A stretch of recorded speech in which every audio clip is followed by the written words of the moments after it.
I'd like to welcome Karen and Christina and all our virtual listeners to our talk today, which is going to be about building a sense of community in online education. Today is the 21st of February, and I'm Smita Krishnamurthy. So we'll start out with a quick quality check. First of all, please turn off your phones, remove any distractions, take a deep breath, let it out, and let's focus on our time here together. Make sure you've run the audio setup wizard before joining our session, and I think I saw both of you doing that. Now give me a green check if you see the red recording button on the top right-hand corner of the screen. I see Karen sees it. Perfect. Excellent. And now I want you to give me a smiley face if you can hear me well. Karen can hear me. What about you, Christina? Perfect. Excellent. So we'll move on. So the first part is I want to actually transfer a file to you guys. So let me make sure it's uploaded, and it has. So give me a smiley face if you guys got the file that I just transferred to you, or a frowny face if you didn't. Okay, great. So it looks like Karen got it. Okay, perfect. I'm glad both of you received it. So that is just a PDF of the presentation for today. Feel free to print that out and follow along. For any of our virtual listeners, you can use that to take your notes on as well.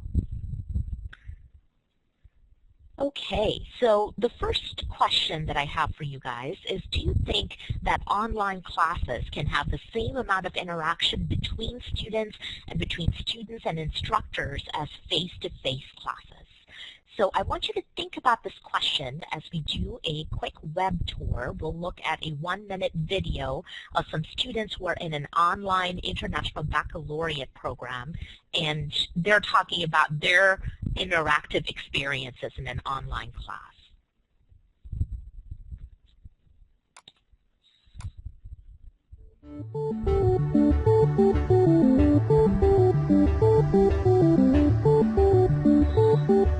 The unique opportunity of working in like an online environment and interacting with other people from all over the world. I talk to people from all around the world. You have a link called Discussions, and anyone can post anything on Discussions. Usually I use Skype to talk to my classmates, and I also use Facebook.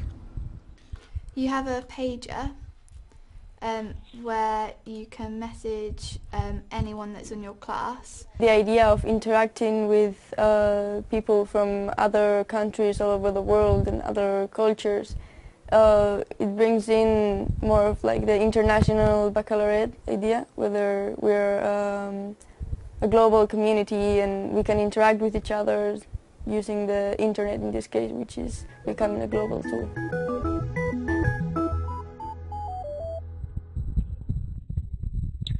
Okay, perfect. So I just posted the link for our virtual listeners in the text chat box. So for Karen and Christina, what do you think? Do you think online classes can have the same amount of interaction as a face-to-face class? Give me a green check if you think it's yes, or a red X if you think it's no.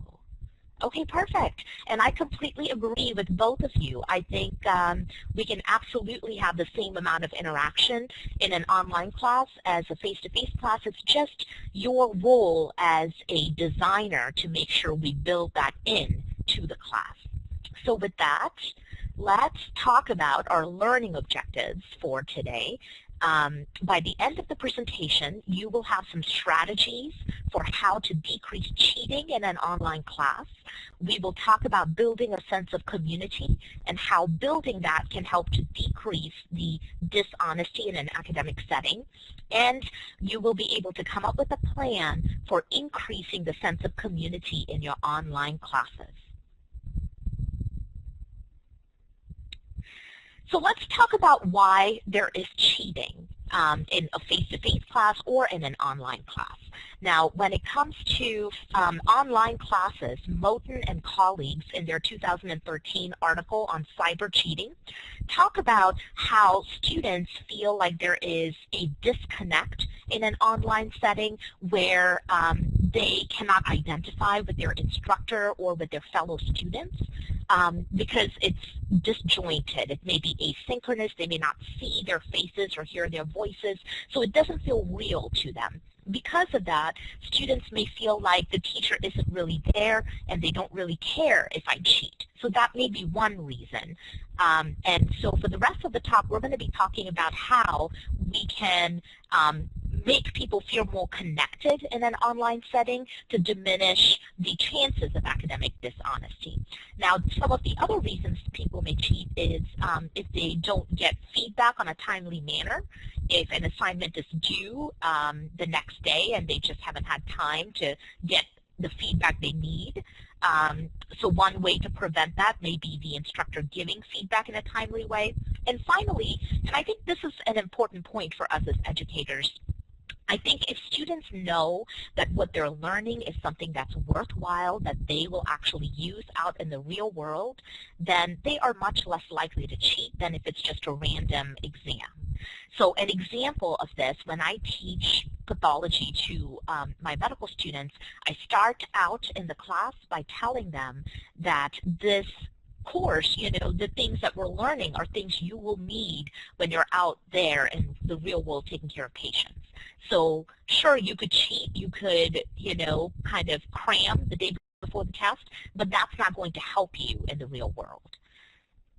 So with that, let's move on to our first assessment question here.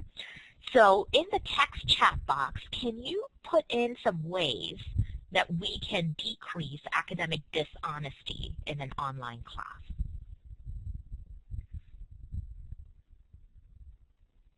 So Karen says webcams, absolutely, and that way you can monitor what students are doing. I see Christina is typing in collaborative assignments. Absolutely. That is a great way, you know, to make sure that our students are working together and that too much emphasis is not being put on an individual. They can work, collaborate. So pretty much coming up with creative assignments, I think, as an instructional designer is one technique for decreasing academic dishonesty. Some other kind of creative ideas that they talked about in the cyber cheating article by Moten and colleagues include being a mole, a classroom mole, which essentially means that the instructor signs in as a student, and then the instructor can monitor what's going on outside the classroom. I mean, if the students are talking about cheating, then the instructor who is, you know, playing the mock role of a student can catch them. So I think the important thing here is to build a sense of community so students feel connected to each other and to the instructor and to the material, so they are less likely to feel like they need to cheat. So give me a smiley face if this makes sense to you so far, or a frowny face if it doesn't. I see. Okay, perfect. Excellent. So we'll move on to building that sense of community. So a sense of community, essentially, this happens both in face-to-face and online environments, right? This is where our students start feeling a level of trust and honest discussion starts to happen. And Garrison talks about the community of inquiry model. So when we talk about building a sense of community, we're talking about increasing that social presence. So that level of interactivity goes up, the discussion goes up, and that is how we increase cognitive presence, because learning doesn't happen in isolation, right? When our students start to interact with us and with each other, they start to learn. So the cognitive presence goes up, teaching presence goes up because they start teaching each other. So building that sense of community really helps our students to learn better, and it also helps them to stay longer and finish the course. So in the Steinman article, they talk about how in an online course, the dropout rate is about 10 to 20% higher than in a face-to-face on-campus class. And building a sense of community and connectedness may help to diminish some of that. So here's our next assessment question. There are certain activities that are better at building the sense of interactivity and connection, and others which are better for self-reflection. So I'd like you to click on the selection tool, which is the top tool on the left-hand side of your toolbar. I'll do this first one. I want you to move each activity into the column that it belongs in. So when recorded audio lecture, I think is a good activity for an individual, so it's not great for collaboration. So it has a poor sense of community, I would say. Now, Christina, can you do the next two? Video conferencing and case-based discussion. Do you think they promote a good sense of community or a poor sense of community? Perfect. I agree. Video conferencing, I think, is a great way, and case-based discussion, I think, are both good ways to increase that interaction between the instructor and students. Now, Karen, what about the last two, an online discussion board and self-assessment quizzes? Do you think they help to build social presence? An online discussion board, absolutely. What about the self-assessment quiz? Yeah, I agree. I think a self-assessment quiz is a good kind of formative learning activity that, you know, is good for self-reflection but doesn't necessarily help in the collaborative learning that we're trying to build here. So thank you for that. And we'll move on. So this is our last little didactic portion. And this is really the big idea, the take-home point for today. It's that we as instructional designers really control the what students take home from our classes, right? So we need to design our courses to maximize the communication and interaction between our students, and that in turn is going to end up with a more humanized, personalized course, and students are less likely to feel like they need to cheat to survive. So one of the ways that I use in my courses to increase this interaction is small group activities. So I'll have recorded lectures that students listen to online in their own time, and then when they come to class, they work together in a group using what they already know to solve a new problem, and that helps them to interact and builds that sense of community. So give me a green check if all of this makes sense to you, or a red X if you have any questions. So Karen is doing well. Christina, do you have any questions? Perfect. Excellent.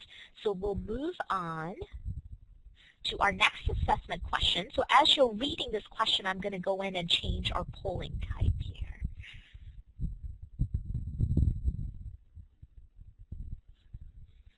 Okay, so go ahead and pick the option that you think will decrease student cheating in an online class.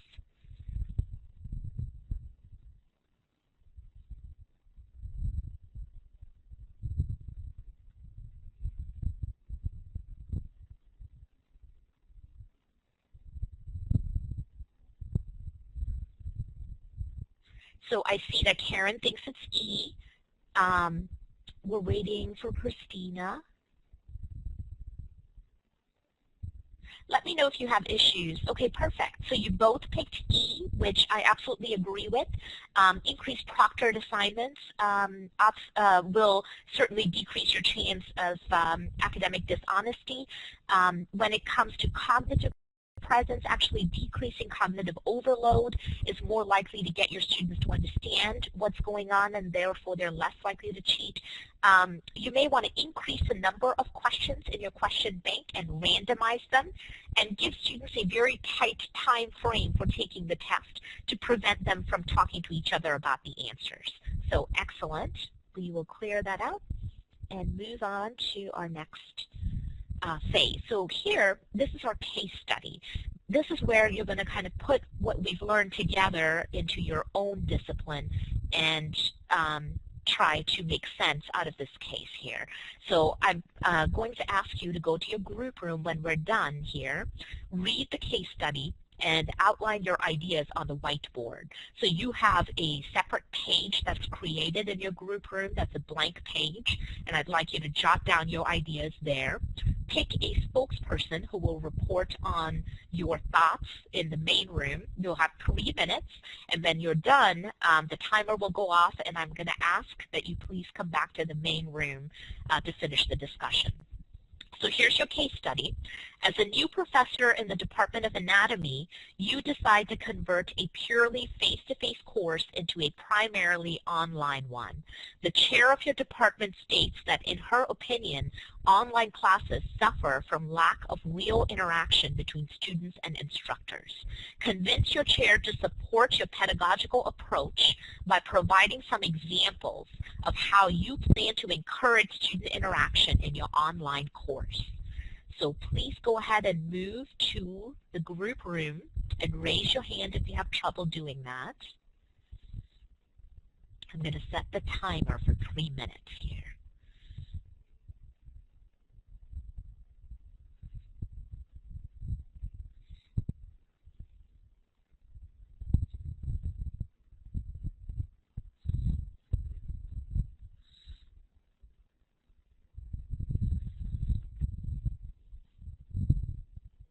So as the timer is going, for our virtual listeners out there, I want you to also read the case study and come up with some examples of how you would convince the chair of your department that you're actually going to have student interaction in your online class. So write down 3 to 5 examples, and I want you to email that to me along with your missed class summary.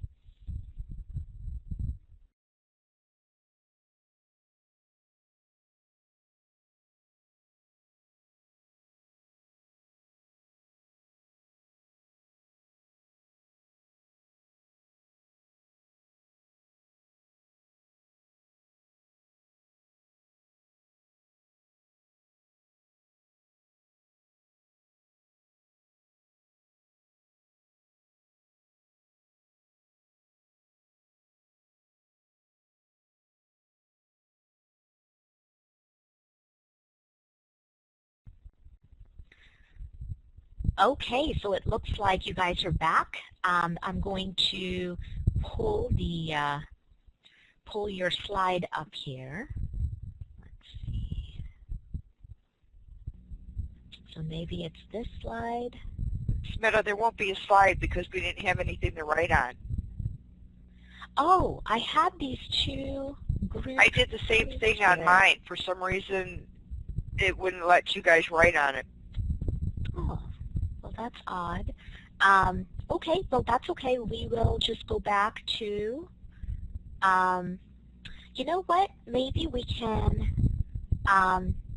that's fine. We'll just go ahead and talk about the case. I'll pull up the original case study here, and we'll go from here. Okay, so who wants to talk about it? I'll go ahead and talk about it. Okay. And what we had discussed is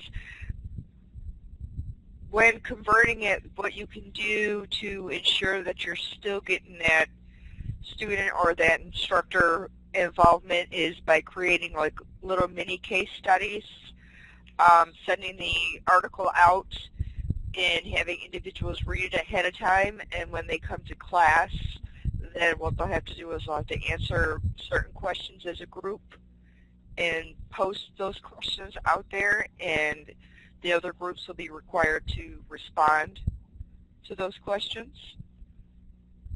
Those are excellent thoughts. Thank you for sharing that with us, Karen and Christina.